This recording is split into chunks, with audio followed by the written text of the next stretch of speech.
नमस्कार दोस्तों, voice of Jhabua में आपका स्वागत है। मैं अलीराजपुर से मनीष अरोड़ा। आज आपको हम ऐसी एक शख्सियत से मिलाना चाहते हैं जो किसी पहचान नहीं है। ये युवाओं के आइकॉन कहलाते हैं अलीराजपुर ज़िले में। मिलते हैं नितेश अलावा जी से। नितेश जी, आपको युवाओं का आइकॉन कहा जाता है, इसके बारे में आपका क्या कहना है? सबसे पहले तो आपके चैनल वॉइस ऑफ झाबुआ को बहुत बहुत धन्यवाद। आप झाबुआ से चलकर हमारे लिए यहाँ आए और आज स्पेशल कुछ चर्चा के संबंध में इंटरव्यू ले रहे हो, तो उसके लिए आपको शुक्रिया, धन्यवाद। आपका जो सवाल है युवा आइकॉन के ऊपर, देखिए क्या है, हम युवा आइकॉन तो नहीं कह सकते हैं खुद को, लेकिन जिस तरह से हम लोगों ने विगत 8-9 साल से सामाजिक संघर्ष किया है, ज़मीन पर जाकर काम किया है, जो जय आदिवासी युवा शक्ति संगठन है, एक वैचारिक ताकत है, वैचारिक संघर्ष है, उसमें सब लोगों ने जुड़कर एक दूसरे के साथ घुल मिलकर ज़मीन से लोगों को जोड़ने का काम किया है। जहाँ एक और सोशल मीडिया में सामाजिक विचारधारा नहीं थी, वहाँ पर जयस जैसी विचारधारा ने काम कर कर समस्त देश के आदिवासियों को एकजुट करने का काम किया। तो हम लोग यहाँ से जुड़े और 2014-15 से सतत काम कर रहे हैं और आज लगभग 9-10 साल हो चुके हैं। और इस दौरान हम लोगों ने जो सामाजिक कार्य किए हैं, चाहे शोषण अत्याचार के खिलाफ अपनी आवाज़ बुलंद करना हो, चाहे शिक्षा स्वास्थ्य रोजगार के ऊपर मुखर होना हो, जैसे भी जिस व्यक्ति की जैसी ज़रूरत थी, वैसा हमने ज़मीन पर जाकर उस पीड़ित व्यक्ति से मिलकर, चाहे वो धरना प्रदर्शन, आंदोलन प्रदर्शन ही क्यों ना करना पड़ा, ये सारी चीज़ों के माध्यम से हमने लोगों को जोड़ा है। तो जो सोशल मीडिया के माध्यम से लोग हमसे जुड़ते हैं, हमारे फॉलोवर्स बढ़ते गए, हमारी पहचान बढ़ती गई। आज मेरे जैसा एक साधारण परिवार का व्यक्ति सिर्फ मध्य प्रदेश के अलीराजपुर में ही नहीं, गुजरात और राजस्थान के कई ज़िलों में एक सामाजिक छवि के रूप में पहचान हुई है। तो कहीं न कहीं युवाओं ने जो मान सम्मान दिया है, ये समाज की बदौलत है, ये सामाजिक संघर्ष की बदौलत है और इसीलिए युवाओं के आइकॉन कहे जाते हैं। तो जो कहते हैं उनके लिए बहुत बहुत धन्यवाद। नितेश जी, देखने में हमेशा ये आया है कि जो धरना प्रदर्शन या को समाज के लिए आप काम करते हो, आपको कई बार ट्रांसपोर्ट का भी झेलना पड़ा है। इस बारे में आपका क्या कहना है? देखिए, कोई भी सरकारी कर्मचारी या बेरोजगार युवा, अधिकारी, कर्मचारी कुछ भी हो, वो यदि किसी चीज़ को लेकर धरना प्रदर्शन करता है, देखिए क्या आर्टिकल 19 हमें संविधान का आर्टिकल 19 जो है, वो हमें इस बात का अधिकार देता है, इजाज़त देता है कि आप संगठन बना सकते हो और संगठन बनाने के बाद में संवैधानिक दायरे में रहकर आपकी जो जायज़ माँगे हैं, उसको लेकर उस प्लेटफ़ॉर्म पर पहुँचाएँ, चाहे वो ज्ञापन हो, चाहे धरना हो, प्रदर्शन। तो किसी भी धरना प्रदर्शन की शुरुआत जो कड़ी होती है, पहले तो माँग लिखित आवेदन के माध्यम से दी जाती है, चाहे वो ज्ञापन हो। फिर अगली स्टेप जो होती है कि उस समयावधि में कोई काम नहीं होता है, आपकी माँगें पूरी नहीं होती है, तो व्यक्ति अगली स्टेप पर जाता है और वो चीज़ें होती हैं धरने के रूप में। बहुत बार भूख हड़ताल तक ये सारी चीज़ें पहुँच जाती है। तो हम लोग जो धरना प्रदर्शन करते आए हैं, उसमें जैसे मैं शासकीय कर्मचारी हूँ, हमारे ऊपर सिविल सेवा आचरण संहिता नियम लागू होता है और हमें उस दायरे में रहकर बात भी करनी होती है और काम भी करना होता है। चूँकि मैंने संविधान पढ़ा है, बाबा साहब के संघर्ष को पढ़ा है, ज्योतिबा फुले के संघर्ष को पढ़ा है, मैंने टंट्या भील, भगवान बिरसा मुंडा के इतिहास को पढ़ा है और जब मैं इन लोगों को पढ़ता हूँ, तो मुझे ऐसा लगता है कि जो संविधान में हमारे मूलभूत संवैधानिक हक अधिकार है, चाहे वो आदिवासियों के, आदिवासियों के, उनको बचाने के लिए हमें खुलकर आके संघर्ष करना पड़ेगा आगे रह के। और उस दौरान मेरा 3 से 4 बार ट्रांसफ़र हुआ, 2 बार निलंबित भी हुआ, आपने देखा भी। लेकिन मेरे अंदर जो विचारधारा एक बार जड़ कर चुकी है, घर बना चुकी है, मैं उस विचारधारा से बाहर नहीं भाग सकता, ना जा सकता हूँ। मैं चाहते हुए भी इन चीज़ों से दूर नहीं हो सकता, छोड़ सकता हूँ। यदि मेरे संज्ञान में कोई चीज़ शोषण अत्याचार की आती है, किसी पीड़ित पक्ष का फ़ोन आता है, आज नीतीश अलावा को मध्य प्रदेश के कई जिलों से फ़ोन आने लग गए, गुजरात से भी आते हैं, राजस्थान से भी कई जिलों के सामाजिक कार्यकर्ता फ़ोन लगाते हैं कि भैया हमारे यहाँ ये ऐसी घटना हो गई है, ये चीज़ हो गई है, कृपया न्याय दिलाने के लिए आप लोग भी आगे आए। चाहे हम ट्विटर पर, सोशल मीडिया के माध्यम से, फेसबुक, इंस्टाग्राम, किसी भी माध्यम से हमारी आवाज़ को बुलंद करते हैं और उसके बाद ही धरना प्रदर्शन तक जाते हैं। तो ये कार्रवाइयाँ सतत चलती रहती है। तो मुझे इस बात का भी गर्व है कि मेरे जो निलंबन का आदेश है, वो शायद दुनिया में इकलौता ऐसा आदेश हुआ होगा, जिसमें स्पष्ट लिखा था कि नेमावर बलात्कार हत्याकांड, मानपुर केमिकल कांड, सेंचुरी सत्याग्रह जो कसरावद में मेधा ताई के नेतृत्व में पिछले 4 सालों से संघर्ष चल रहा है मजदूरों के हक अधिकारों को लेकर, उसमें जाने विरुद्ध आपने भड़काऊ भाषण दिए और इसलिए सस्पेंड किया गया। तो मुझे कभी-कभार ऐसा लगता है कि जो मेरा निलंबन का आदेश है, मैं उसको फ्रेम करके रखूँगा ताकि आने वाली पीढ़ी को ये एक प्रेरणा के रूप में काम देता रहे। सोशल मीडिया पे देखने में आया है और सोशल मीडिया पे चल भी रहा है लगातार कि आप बीजेपी की बी टीम की तरह उसमें काम कर रहे हो। इसमें आप पे आरोप लग रहे हैं, इस पे क्या कहना है? देखिए, ये बड़ा नया और विचित्र सवाल भी है और सवाल जायज़ भी है। मैं गत दिनों से देख रहा हूँ और ये शुरुआत हुई है मेरे क्रिकेट खेलने को लेकर। बिरसा लीग हुई थी इंदौर में। माननीय निशांत खरे जी जो युवा आयोग के अध्यक्ष हैं मध्य प्रदेश शासन के, उनके नेतृत्व में हुआ था। चूँकि मैं बचपन से क्रिकेट का बहुत शौकीन रहा हूँ।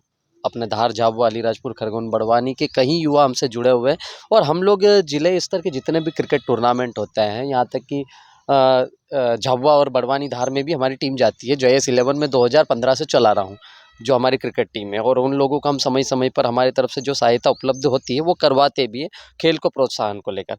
अब जब मैं इंदौर क्रिकेट टीम लेकर गया था JS 11, बहुत ही अच्छी टीम है। हमारे जो स्टार प्लेयर हैं, उनके कहीं टेनिस में राष्ट्रीय स्तर तक नाम भी चलते हैं, जैसे राहुल बाहुबली के नाम से फेमस है। PD भाई जो आपके झाबुआ में हैं, हमारे अलीराजपुर ज़िले के ही है, थाना असेंबली के, वो काफ़ी फेमस है। फिर प्रवीण भाई बूरा है, राहुल चोंगड़ हमारे राक्सा के। तो ये बहुत बड़े-बड़े प्लेयर हैं, लेकिन उनको प्लेटफ़ॉर्म नहीं मिला। तो हमने क्रिकेट के नाम पर एक टीम उतारी थी, गए थे। हम हारे ज़रूर। अब हारने के बाद में प्रोत्साहित करना नहीं करना, ये शासन और संबंधित आयोजक का काम है। हारने के बाद भी सभी टीमों को बुलाया। मैं सिर्फ अलीराजपुर की बात नहीं कर रहा, जितनी भी टीमें थी सब गई थी माननीय मुख्यमंत्री जी शिवराज सिंह जी के बंगले पे और वहाँ पर उन्होंने 25-25 हज़ार रुपये एक प्रोत्साहन राशि के रूप में दिया। अब मेरा ये कहना है, ये शुरुआत यहाँ से हुई मुझे ट्रोल करने की। लोगों ने निशांत खरे जी से जोड़ा, इससे पहले लक्ष्मण सिंह जी मरकाम साहब से जोड़ा जो OSD है, निजी सचिव है, अभी अपर सचिव हो चुके हैं माननीय मुख्यमंत्री महोदय मध्य प्रदेश शासन के, और उसके बाद में CM से जोड़ दिया। अब देखो बड़ी दिलचस्प बात है, इससे पहले कभी हमें BJP से नहीं जोड़ा जाता था। इससे पहले कांग्रेस की बी टीम बोला जाता था, है ना। इससे पहले कांग्रेस की बी टीम बोला जाता था और दुनिया जानती कि 2018 में JS ने संजीवनी बूटी की तरह कांग्रेस का काम किया, संजीवनी दी और कांग्रेस की वापसी कराई। तभी मध्य प्रदेश में सरकार बनी थी कांग्रेस की, है ना। तो हम लोग उस समय भी जब कांग्रेस की सरकार थी, माननीय कमलनाथ जी मुख्यमंत्री थे, हम खुद गए थे डेलीगेशन टीम में मध्य प्रदेश के। उस समय मैंने भी एक ज्ञापन दिया था, पटवारी संघ का मैं जिलाध्यक्ष हूँ, प्रदेश स्तर पर अच्छा खासा नाम है, काम करता हूँ मैं पटवारियों के लिए, तो उसकी भी डिमांड रखी थी। और साथ में हमारे जो सामाजिक मुद्दे थे, शिक्षा, स्वास्थ्य, रोजगार, मेडिकल कॉलेज को लेकर माननीय मुख्यमंत्री जी कमलनाथ जी से भी, हमारे तत्कालीन जो नर्मदा घाटी विकास प्राधिकरण के मंत्री महोदय थे हमारे पड़ोसी सुरेंद्र सिंह हनी बघेल साहब को भी हम लोगों ने इस बारे में कई बार ज्ञापन दिया दूसरे मांगों को लेकर। तो जो सत्ता में होता है व्यक्ति को सवाल उसी से करना पड़ता है, और मांग भी किससे करोगे, जो सत्ता में, विपक्ष से मांग के क्या करूँगा मैं। तो ये चीज़ें हमने की। तो कुछ लोगों को जो कांग्रेस विचारधारा से ज़्यादा प्रभावित है, या कहे कि मेरे एंटी है या मेरे खिलाफ जो माहौल बनाने वाले, उन लोगों ने इस तरह से प्रचार किया कि नीतीश अलावा निशांत खरे जी से मिल गया, नीतीश अलावा BJP से मिल गया। ऐसा कुछ नहीं है, सरासर निराधार और गलत आरोप है। क्रिकेट खेलना सबका शौक़ है और वो मेरी निजी ज़िंदगी है। मैं खेलूँगा, भविष्य में भी खेलता रहूँगा। मुझसे जुड़े लड़कों के लिए हम लोग प्लेटफॉर्म उपलब्ध करवाते रहेंगे। आज हम क्रिकेट खेलने गए तो हमारे 2 लड़के इंदौर में एक क्लब के माध्यम से वो प्रैक्टिस कर रहे हैं। भविष्य में यदि वो IPL में जाते हैं तो किसका नाम रहेगा? हमारा ही रहेगा, हमारी टीम का रहेगा। वो ले जाने वाले हम ही थे। मैंने 1000 गालियाँ सुन ली, ट्रोल हुआ, लेकिन एक चीज़ है कि आपने कहावत सुनी होगी कि आपकी जो सफलता का आकलन है, आपकी जो तरक्की का आकलन है, आपके आलोचकों से होता है, ना कि प्रशंसकों से। तो मैं इस बात से खुश हूँ कि मेरे खिलाफ ऐसी बुराइयाँ भी होती है और मेरे खिलाफ पीठ के पीछे बहुत सारे मैसेजेस चलते हैं, तो अच्छा भी लगता है। मुझे ऐसा लगता है कि हाँ, मैं वास्तव में कुछ अच्छा कर रहा हूँ, काम अच्छा कर रहा हूँ, तभी तो बुराई हो रही, नहीं तो घर पड़े रहने वाले भी कोई बुराई थोड़ी करता है। तो ये सारे निराधार और गलत आरोप है, मुझे बदनाम करने का षड्यंत्र है। नीतीश जी, अभी मिशन युवा नेतृत्व के हिसाब से समाज की ओर से नीतीश अलावा जोगट विधानसभा या आजाद विधानसभा से चुनाव लड़ेंगे। देखिए, मिशन युवा नेतृत्व डॉक्टर हीरा अलावा माननीय विधायक मुनावर के JS संस्थापक सदस्य है और राष्ट्रीय संरक्षक भी है। आपने देखा भी होगा कि 29 अप्रैल को हमने एक समन्वयक बैठक स्थापित की थी और उसमें हमारे जो JS में जितनी भी गुटबाजी थी उसको एक मंच पर लाकर सबको एक नई ऊर्जा दी थी पूरे प्रदेश में और देश में कि आदिवासियों को ऐसे एकजुट रहकर अपने संवैधानिक हक अधिकारों की लड़ाई लड़नी है। क्योंकि वो उनकी खुद की टीम है, वो चाहते हैं कि युवा आगे आए, पॉलिटिकल बैकग्राउंड बनाए, पॉलिटिकल क्षेत्र में जाए और अपनी आवाज़ विधानसभा में भी बुलंद करे। तो ये निश्चित रूप से सही कहा जा सकता है कि हीरा अलावा के विधानसभा में जाने के बाद ही हमारे क्षेत्रों में विधानसभा जाने के सपने युवा देखने लगे।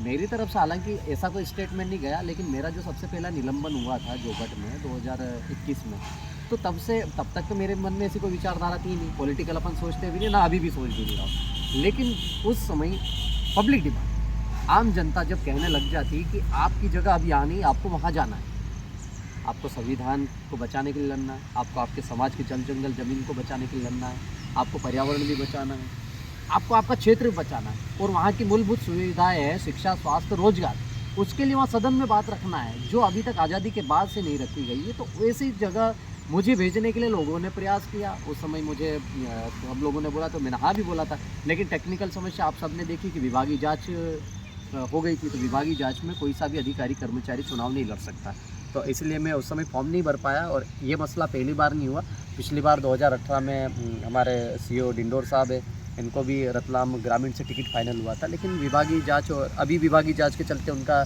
जो रिज़ाइन था वो निरस्त हो गया। तो उस समय भी टिकट तो मिल गया था उनको, लेकिन इस्तीफ़ा मंजूर नहीं हुआ था। तो ये टेक्निकल समस्या है, इस चीज़ों से हम लोग जब तक नहीं निकलेंगे तो हम लोग इस क्षेत्र में नहीं जा पाएंगे। तो मिशन युवा नेतृत्व बहुत अच्छी थीम है, उस पर लोगों को काम करना चाहिए। हमारे कई सरपंच बने, कई जिला पंचायत बने, कोई जनपद बना, विधानसभा में हमारा नेतृत्व शून्य है। विधानसभा की 47 सीटें जरूर है आदिवासियों के नाम पर, और हमारा नेतृत्व कर रहे हैं वो लोग, ऐसा नहीं है। लेकिन जो पब्लिक डिमांड है, जो पब्लिक चाह रही है, अब आप भी यहीं रहते हो, घाट झाबुआ अलीराजपुर की स्थिति देख लीजिए, एक मेडिकल कॉलेज में हमारे लोग पलायन करके कहाँ जा रहे हैं, गुजरात में जा रहे हैं, महाराष्ट्र जा रहे हैं, तेलंगाना जा रहे हैं, मजदूरी भी वहीं कर रहे हैं, और यहाँ पर से यदि आपको प्राइमरी ट्रीटमेंट नहीं मिलता तो भी रेफ़र करके वहीं भेजा जा रहा है इन 2-4 राज्यों में। तो इससे बड़ी दुविधा क्या हो सकती है कि आज़ादी के बाद से इतना बैकवर्ड एरिया, जहाँ पर शिक्षा का सबसे निम्नतम स्तर है, वहाँ पर हमको एक मेडिकल कॉलेज नहीं दिया जा रहा है, हमको एक कृषि महाविद्यालय नहीं दिया जा रहा है। तो ये किसकी नाम कामी कहेंगे? शासन की ही नहीं, ये जनप्रतिनिधि जो हमारे लोकल है उनकी उदासीनता कही जा सकती है। यदि इसकी बजाय कोई अच्छा पढ़ा लिखा व्यक्ति जाता है तो निश्चित रूप से अलीराजपुर की तस्वीर कुछ और हो सकती है। तो ये थे हमारे साथ सामाजिक कार्यकर्ता नीतेश अलावा, जिन्होंने अपनी बातें रखी। तो बने रहिए वॉइस ऑफ झाबुआ के साथ।